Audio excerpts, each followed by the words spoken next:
السلام علیکم ورحمۃ اللہ وبرکاتہ نحمده ونصلی علی رسوله الکریم رب اشرح لی صدری ویسر لی امری واحلل عقدۃ من لسانی یفقهوا قولی رب زدنی علما اللهم انا نسألك علما نافعا ورزقا واسعا وقلبا شاکرا ولسانا ذاکرا وعملا متقبلا آمین یا رب العالمین۔ تفسیر سورۃ النحل آیت نمبر 70 سے 83 تک۔ اعوذ باللہ من الشیطان الرجیم واللہ خلقکم ثم یتوفاکم ومنکم من يرد الى ارذل العمر لكي لا يعلم بعد علم شيئا ان اللہ علیم قدیر واللہ فضل بعضکم على بعض في الرزق فما الذين فضلوا براد رزقهم على ما ملكت أيمانهم فهم فيه سواء أفبنعمة الله يجحدون والله جعل لكم من أنفسكم أزواجا وجعل لكم من أزواجكم بنين وحفدة ورزقكم من الطيبات أفبالباطل يؤمنون وبنعمة الله هم يكفرون ويعبدون من دون الله ما لا يملك لهم رزقا من السماوات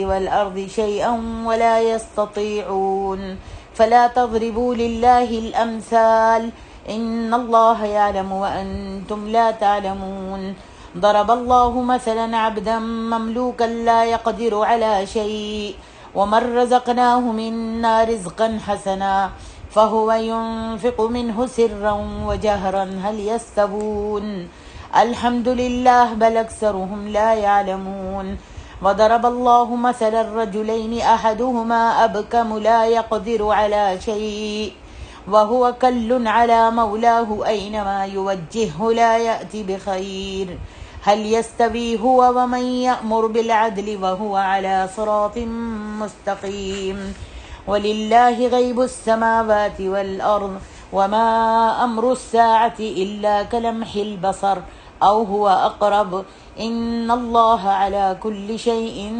قدير والله أخرجكم من بطون أمهاتكم لا تعلمون شيئا وجعل لكم السمع والأبصار والأفئدة لعلكم تشكرون ألم يروا إلى الطير مسخرات في جو السماء ما يمسكهن إلا الله إن في ذلك لآيات لقوم يؤمنون والله جعل لكم من بيوتكم سكنا وجعل لكم من جلود الأنعام بيوتا تستخفونها يوم ظعنكم ويوم إقامتكم ومن أصوافها وأوبارها وأشعارها أثاثا ومتاعا إلى حين والله جعل لكم مما خلق ظلالا وجعل لكم من الجبال أكنانا وجعل لكم سرابيل تقيكم الحر وسرابيل تقيكم بأسكم كذلك يتم نعمته عليكم لعلكم تسلمون فإن تولوا فإنما عليك البلاغ المبين يعرفون نعمة الله ثم ينكرونها وأكثرهم الكافرون۔ ارشاد ربانی ہے واللہ خلقکم ثم یتوفاکم ومنکم من يرد إلى أرذل العمر لكي لا يعلم من بعد علم شيئا۔ اللہ تعالیٰ نے اپنے بندوں میں اپنے تصرف کا ذکر کرتے ہوئے فرمایا ہے کہ وہی انہیں عدم سے وجود بخشتا ہے، پھر وہی انہیں فوت کرتا ہے اور بعض کو لمبی عمر عطا فرماتا ہے کہ وہ انتہائی بوڑھے اور بہت کمزور ہو جاتے ہیں۔ فرمایا اللہ تعالیٰ نے تمہیں پیدا کیا، پھر وہی تمہیں وفات دیتا ہے اور تم میں سے کوئی ناکارہ عمر تک پہنچا دیا جاتا ہے تاکہ وہ علم کے بعد کچھ بھی نہ جانے۔ بے شک اللہ سبحانہ و تعالیٰ خوب قدرت والا ہے۔ ان خارجی مثالوں کے بعد جو پہلے بیان ہوئی ہیں پچھلی آیتوں میں، ان خارجی مثالوں کے بعد اللہ سبحانہ و تعالیٰ نے انسان کی اپنی مثال پیش کی کہ پہلے وہ بچہ ہوتا ہے، اپنی تربیت کے لیے خوراک کھاتا ہے، جس سے اس کا قد بھی بڑھتا ہے، ہمت بھی بڑھتی ہے، عقل اور علم میں بھی اضافہ ہوتا رہتا ہے، جو ایک مخصوص حد تک جا کر رک جاتا ہے۔ اس کے بعد انسان وہی غذائیں کھاتا ہے جو پہلے کھاتا تھا، مگر اس کے اثرات بالکل برعکس برآمد ہونا شروع ہو جاتے ہیں۔ اس کے جسم میں طاقت کی بجائے کمزوری واقع ہونا شروع ہو جاتی ہے، عقل بہت کم ہونے لگتی ہے، یادداشت کمزور ہوتی جاتی ہے، حتیٰ کہ پہلے کی سیکھی ہوئی باتیں بھی بھولنے لگتا ہے۔ اعضاء جو ہیں کمزور ہونے لگتے ہیں، اور قد بڑا ہونے کے باوجود بچوں کی سی باتیں، بچوں کی سی ضدیں اور بچوں کی سی حرکات کرنے لگ جاتا ہے، حتیٰ کہ اسے تن بدن کا بھی ہوش نہیں رہتا۔ اللہ اکبر۔ حالانکہ غذا وہی کھاتا ہے جو بچپن میں کھایا کرتا تھا، یا جوانی میں کھایا کرتا تھا، یا اس سے بھی اچھی غذائیں کھاتا ہے، پھر اسے موت کا کڑوا گھونٹ بھی پینا پڑتا ہے۔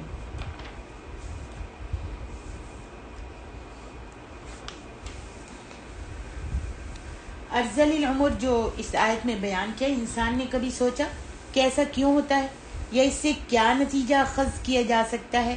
اس سے معلوم ہوتا ہے کہ کوئی ایسی قادر اور حکیم ہستی موجود ہے جو اپنی منشا کے مطابق، اپنی مرضی کے مطابق انسان پر ایسے تغیرات وارد کرتی ہے، لاتی ہے اور کر سکتی ہے، اور اللہ کے سوا کوئی ایسا الہ نہیں جو ان تغیرات کو روک سکتا ہو۔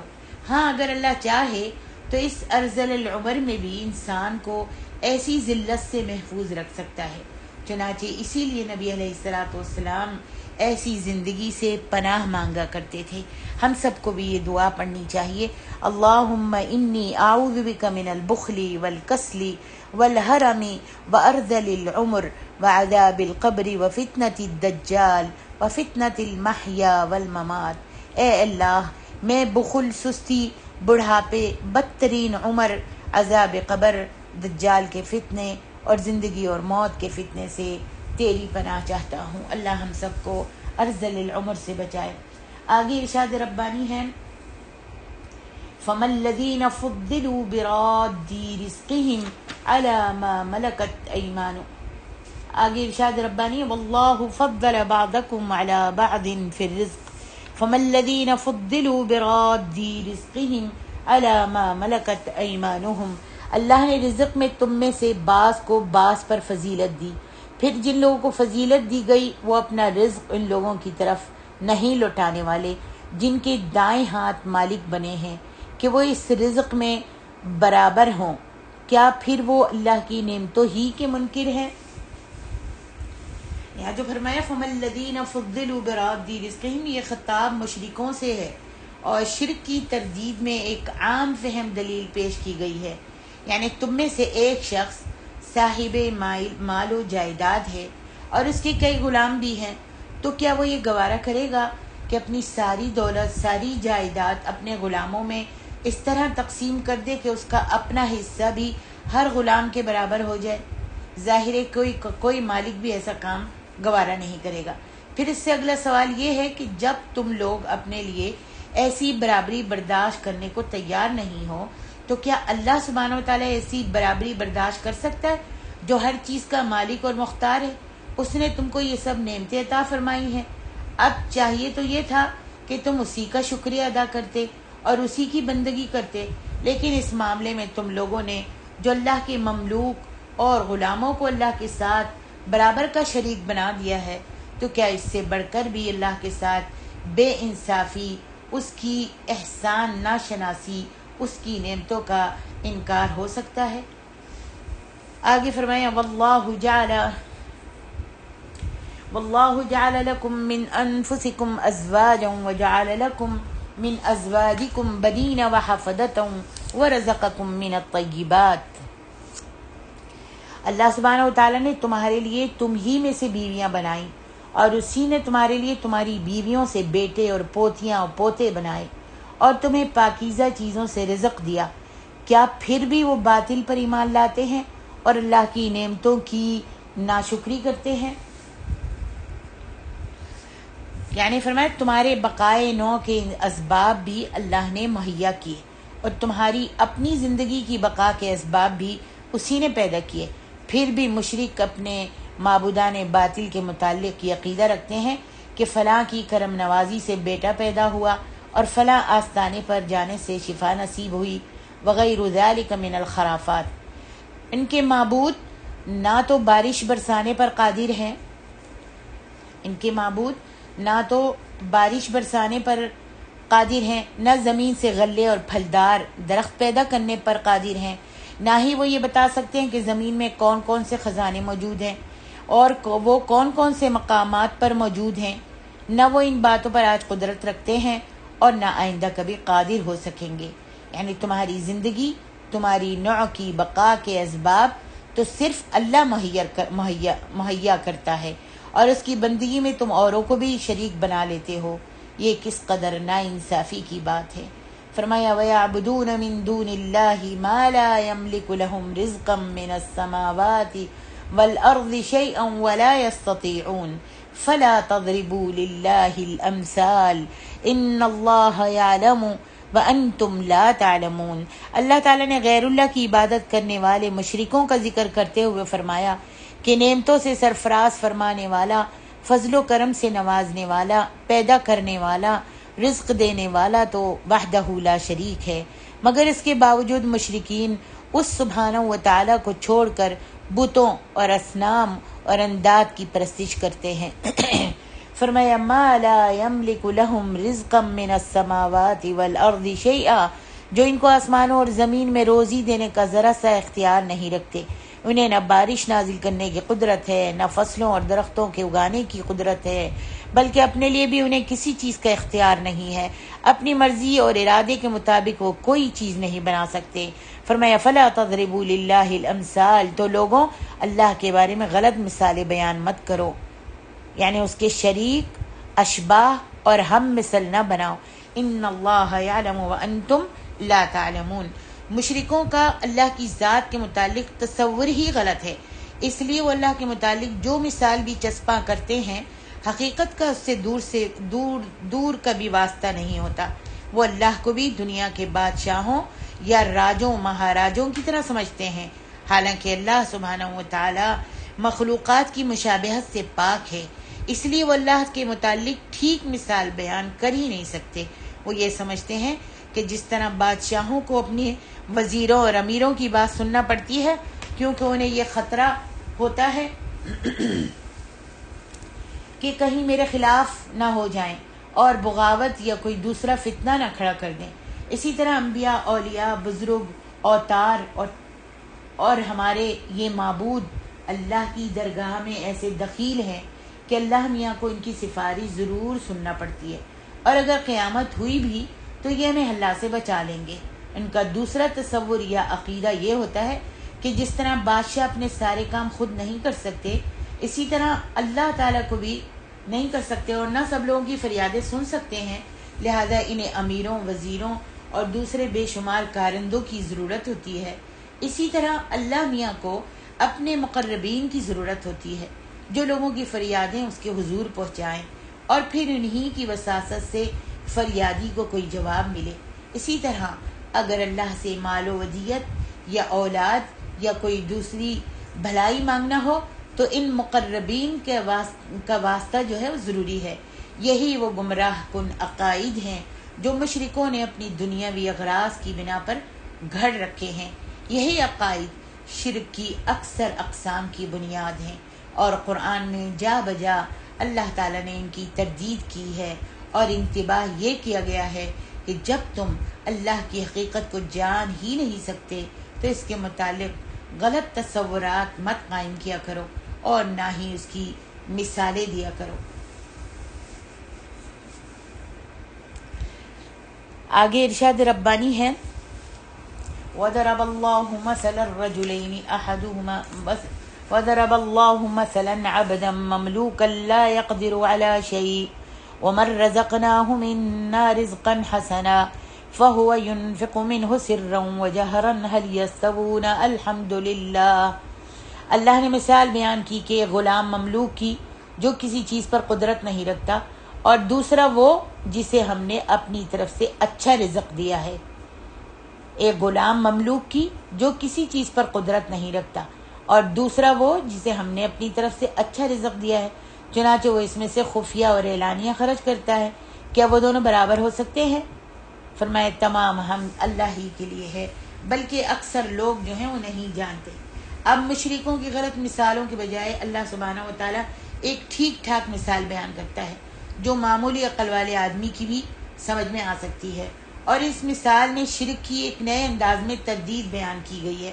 مثلا ایک شخص خود غلام ہے، اس کی اپنی کوئی چیز ہے ہی نہیں ہے، اور مالک کی چیز میں وہ تصرف کا اختیار نہیں رکھتا۔ اگر وہ کچھ خرچ کرنا چاہے بھی تو کر نہیں سکتا کیونکہ وہ مجبور ہے۔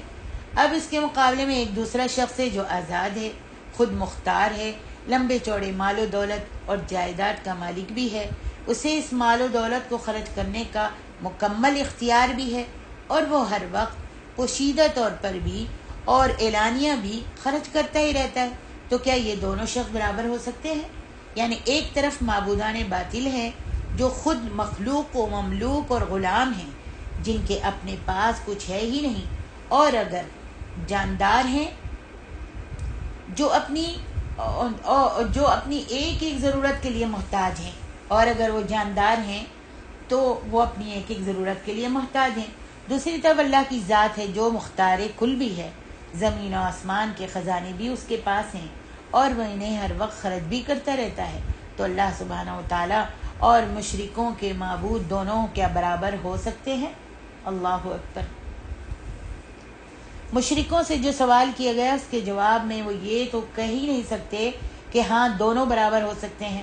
اب اگر وہ کہیں گے تو نہیں ہو سکتے تو گویا مجرم نے اپنے جرم کا اعتراف کر لیا، اور اگر خاموش رہیں گے یا کوئی جواب نہیں بن پڑے گا تو یہ ان کے عجز اور دلیل نہ ہونے کا ثبوت ہے۔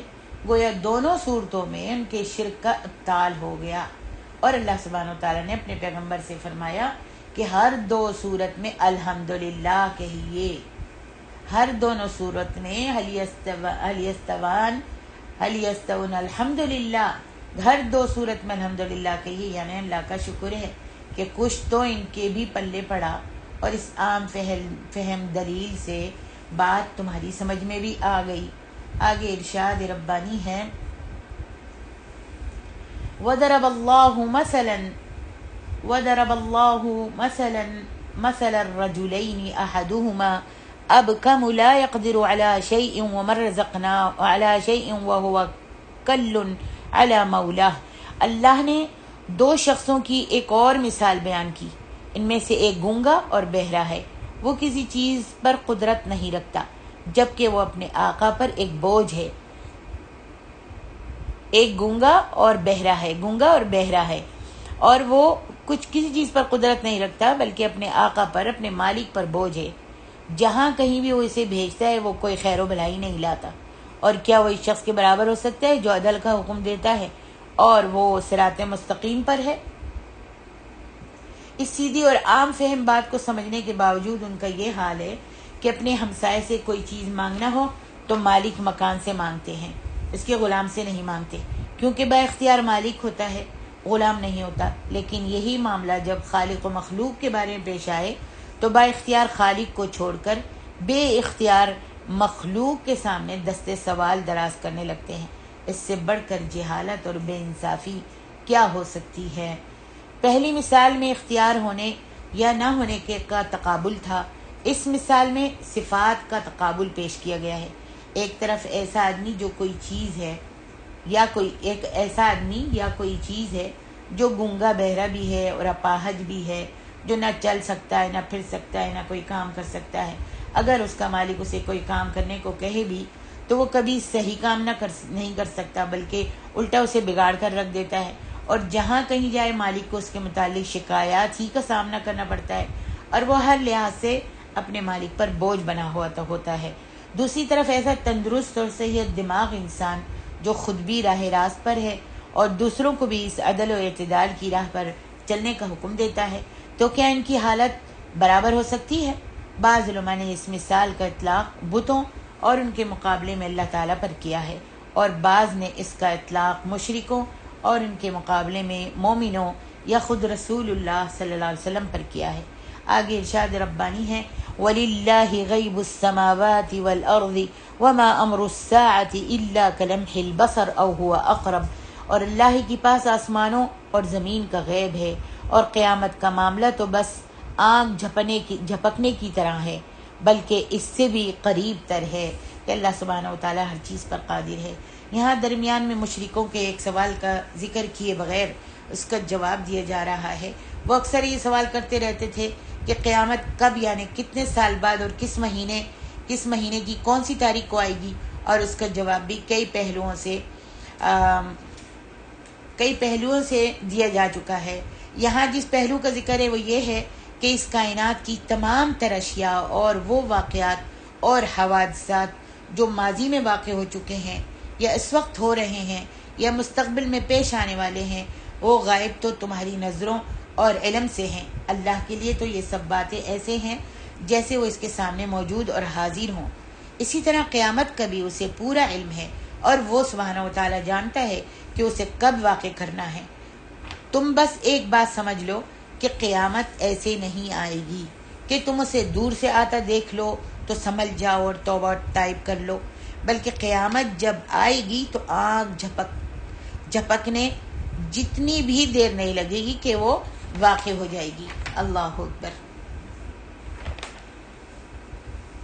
چنانچہ حضرت ابو ہریرہ رضی اللہ عنہ کہتے ہیں کہ نبی صلی اللہ علیہ وسلم نے فرمایا، دو آدمی کپڑا بچھائے سودا بازی کر رہے ہوں گے، اور ابھی وہ اس سودا بازی اور کپڑا لپیٹنے سے فارغ بھی نہیں ہوں گے کہ قیامت آ جائے گی، اور ایک اونٹنی کا دودھ لے کر جا رہا ہوگا اور ابھی یہ اسے پینے بھی نہیں پائے گا کہ قیامت آ جائے گی۔ ایک آدمی اپنا حوض لیپ پوت رہا ہوگا، لیکن ابھی نہ اس میں پانی بھرا جائے گا نہ پیا جائے گا کہ قیامت آ جائے گی۔ اللہ اکبر۔ اور ایک آدمی کھانے کا نوالا اپنے منہ کی طرف اٹھائے گا اور ابھی اس نے وہ منہ میں ڈالا بھی نہیں ہوگا کہ قیامت آ جائے گی۔ یہ بخاری شریف کی حدیث ہے۔ آگے ارشاد ربانی ہے واللہ اخرجکم من بطونکم من بطون امہاتکم لا تعلمون شیئا وجعل لکم السمع والابصار والافئدۃ لعلکم تشکرون۔ اللہ نے تمہیں تمہاری ماؤں کے پیٹوں سے اس حال میں نکالا کہ تم کچھ علم نہیں رکھتے تھے، اور اسی نے تمہارے کان، آنکھیں اور دل بنا دیے تاکہ تم شکر کرو۔ یہاں سے پھر گزشتہ مضمون یعنی دلائل توحید کا تسلسل قائم ہو رہا ہے۔ پیدائشی وقت انسان کا بچہ جس قدر بے خبر اور کمزور ہوتا ہے، اتنا اور کسی جاندار کا بچہ بے خبر اور کمزور نہیں ہوتا۔ دوسرے سب جانداروں کے بچے پیدا ہوتے ہی راہ دیکھنے اور چلنے پھرنے لگ جاتے ہیں، لیکن انسان کا بچہ چلنا تو درکنار بیٹھ بھی نہیں سکتا۔ پھر اللہ سبحانہ و تعالیٰ نے آنکھ، کان اور دل سب جانداروں کو عطا کیے ہیں، لیکن انسان کو اللہ نے جو کان، آنکھیں اور دل دیے ہیں وہ اتنی اہلیت اور صلاحیت رکھتے ہیں کہ ان کے ذریعے انسان باقی تمام جانداروں اور دوسری مخلوق کو اپنا تابع بنا رہا ہے اور ان پر حکمرانی کر رہا ہے۔ اب اس کا حق تو یہی ہے نا کہ جس ہستی نے اسے ایسے قابل کان، آنکھیں اور دل عطا کیے ہیں اس کا شکر بجا لائے، کانوں سے اللہ کا کلام سنے، آنکھوں سے کائنات میں ہر سو بکھری ہوئی اللہ کی نشانیوں اور قدرتوں کو دیکھے، پھر دل سے غور و فکر کرے، اور صانع حقیقی یعنی مالک حقیقی جس نے یہ سب چیزیں اس کے لیے بنائی ہیں اس کی معرفت اور توحید تک پہنچے۔ مگر افسوس ہے کہ اکثر انسانوں نے اللہ تعالیٰ کی نعمتوں کی کوئی قدر نہیں کی، اور استعداد رکھنے کے باوجود کانوں، آنکھوں اور دلوں سے وہ کام نہیں لیا جس غرض کے لیے اللہ نے یہ نعمتیں انسان کو عطا کی تھی۔ اپنی دنیاوی اغراض کی خاطر ان سے اتنا ہی کام لیا جتنا دوسرے حیوانات لیتے ہیں۔ اللہ اکبر۔ آگے ارشاد ربانی الم یروا الی الطیر مسخرات فی جو السماء، کیا انہوں نے پرندوں کی طرف نہیں دیکھا؟ وہ آسمانی فضا میں مسخر تابع فرمان ہے، اللہ کے سوا انہیں فضا میں کوئی نہیں تھام رہا۔ بے شک اس میں ان لوگوں کے لیے البتہ نشانیاں ہیں جو ایمان لاتے ہیں۔ کوئی چیز فضا میں ٹھہر نہیں سکتی، وہ ہوا کی لطافت اور زمین کی کشش ثقل کی وجہ سے زمین پر آ گرتی ہے، مگر اللہ سبحانہ و تعالیٰ نے پرندوں کے پروں اور ان کی دم کی ساخت میں کچھ ایسا توازن قائم کیا ہے کہ کہ نہ زمین کی کشش انہیں اپنی طرف کھینچتی ہے اور نہ ہوا کی لطافت انہیں نیچے گراتی ہے. سبحان اللہ. اور فضا میں بے تکلف تیرتے پھرتے ہیں. پھر یہ فن انہیں سیکھنے کی بھی ضرورت نہیں. یہ سب باتیں ان کی فطرت میں رکھ دی گئی ہیں. پرندے جب اڑنے لگتے ہیں تو اپنے پروں کو پھڑ پھڑاتے اور پھیلاتے. پھر جب فضا میں پہنچ جاتے ہیں تو ضروری نہیں کہ وہ ہر وقت پروں کو پھیلائے رکھیں. وہ انہیں بند بھی کر لیتے ہیں لیکن پھر بھی گرتے نہیں. انسان نے پرندوں کی اڑان اور ان کی ساخت میں غور و فکر کر کے ہوائی جہاز تو ایجاد کر لیا، مگر جس ہستی نے ایسے طبعی قوانین بنا دیے ہیں جن کی بنا پر پرندے یا ہوائی جہاز فضا میں اڑتے پھرتے ہیں، اس ہستی کی معرفت حاصل کرنے کے لیے انسان نے کبھی کوئی کوشش نہیں کی. سبحان اللہ، سبحان اللہ، اللہ اکبر. آنکھیں، کان اور دل کا ذکر کرنے کے بعد پرندوں کا ذکر کرنے سے اس بات کی طرف بھی اشارہ پایا جاتا ہے کہ ان تینوں چیزوں سے کام لے کر ہر جاندار اپنی معاش کی فکر کرتا ہے. انسان بھی اور پرندے بھی. ماں کے پیٹ سے کوئی کچھ بھی نہیں لاتا. اب انسان کا تو یہ حال ہے کہ وہ کسب معاش اور دنیاوی کاروبار کے دھندوں میں ایسا مشغول ہو جاتا ہے کہ یہی چیزیں اسے اللہ پر ایمان لانے اور اس کا فرمانبردار بن کر رہنے میں رکاوٹ بن جاتی ہیں، حالانکہ اس کا رزق اللہ کے ذمے ہے. اس لحاظ سے پرندے انسان سے بدرجہ بہتر ہیں. چنانچہ حضرت عمر رضی اللہ عنہ کہتے ہیں کہ نبی صلی اللہ علیہ وسلم نے فرمایا، اگر تم اللہ پر ایسا توکل کرتے جیسا کہ کرنے کا حق ہے تو تم کو بھی اسی طرح رزق دیا جاتا جس طرح پرندوں کو دیا جاتا ہے. وہ صبح کو خالی پیٹ جاتے ہیں اور شام کو پیٹ بھر کر واپس آتے ہیں. دیکھیے ترمذی کی حدیث ہے یہ. آگے ارشاد ربانی ہے، واللہ جعل لکم من بیوتکم سکنا وجعل لکم من جلود الانعام بیوتا تستخفونها. اللہ تعالیٰ نے تمہارے لیے تمہارے گھر جائے سکونت بنائے، تمہارے لیے چوپایوں کی کھالوں سے ایسے گھر خیمے بنائے جنہیں تم ہلکا سمجھتے ہو. اپنے کوچ کے دن اور اپنے قیام کے دن اور ان بھیڑوں کی اون سے اور ان اونٹوں کی پشم سے اور ان بکریوں کے بالوں سے گھریلو اثاثے اور ایک مدت تک برتنے کی چیزیں اللہ سبحانہ و تعالیٰ نے تمہارے لیے بنائیں. ان آیات میں اللہ کی ان نعمتوں کا ذکر ہے جو انسان کو خارجی اثرات مثلا دھوپ، گرمی، سردی، بارش وغیرہ سے محفوظ رکھتی ہیں. ان نعمتوں میں سے سب سے پہلے ان گھروں کا ذکر جنہیں لوگ آبادیوں میں اپنی رہائش کے لیے بناتے ہیں، جو مٹی، اینٹ، پتھر، گارا اور لکڑی وغیرہ سے تیار ہوتے ہیں. اور یہ سب چیزیں زمین سے حاصل ہوتی ہیں جسے اللہ نے انسان کی پیدائش سے مدتوں پہلے پیدا کر دیا تھا. سبحان اللہ. پھر ان خانہ بدوشوں کے گھروں کا ذکر کیا جو پہلی قسم کے گھروں کی نسبت بہت ہلکے پھلکے اور قابل انتقال ہوتے تھے. اور یہ وہ خیمے ہیں جو مویشیوں کے چمڑوں یا موٹے ریشوں سے بنتے ہیں. اور یہ مویشی اور ہر قسم کے نباتاتی ریشے، جانوروں کے بال اور اون، سب کچھ اللہ کی پیدا کردہ چیزیں ہیں. پھر چند قدرتی چیزوں مثلا سایوں کا ذکر فرمایا جہاں انسان جو ہے وہ دھوپ سے پناہ لے سکتا ہے. پھر پہاڑوں کی کمین گاہوں کا ذکر کیا جو انسان کو ایک قدرتی گھر کا کام دیتی ہیں. ان کا مزید فائدہ یہ بھی ہے کہ ان میں انسان اپنے دشمنوں سے بھی پناہ لے سکتا ہے. سبحان اللہ. آگے ارشاد ربانی، فَإِن تَوَلَّوْا فَإِنَّمَا عَلَيْكَ الْبَلَاغُ آگے فرمایا وَسَرَابِيلَ تَقِيكُمْ كَذَلِكَ يُتِمُّ نِعْمَتَهُ عَلَيْكُمْ لَعَلَّكُمْ تُسْلِمُونَ.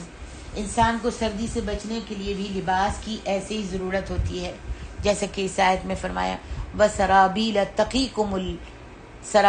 تَقِيكُمُ الْحَرَّ وَسَرَابِيلَ تَقِيكُمْ بَاسَكُمْ. انسان کو سردی سے بچنے کے لیے بھی لباس کی ایسے ہی ضرورت ہوتی ہے جیسے گرمی سے بچنے کے لیے، اور جو لباس گرمی سے بچاتا ہے وہ سردی سے بھی بچاتا ہے.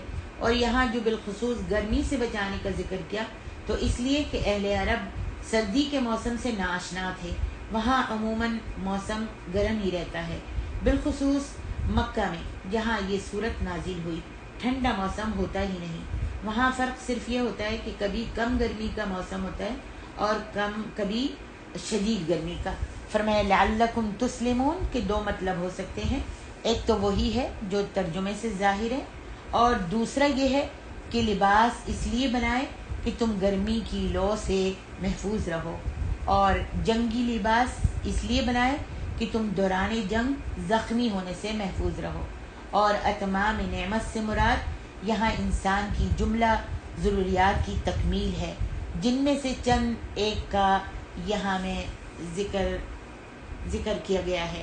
لہذا انسان کے لیے ضروری ہے کہ وہ اپنے مالک حقیقی، نعمتوں دینے والے حقیقی کے سامنے اپنا سر تسلیم خم کر دے اور اس کا فرما بردار بن کر رہے۔ اللہ اکبر۔ فرمایا یعرفون نعمت اللہ ثم ينکرونها واکثرهم الکافرون۔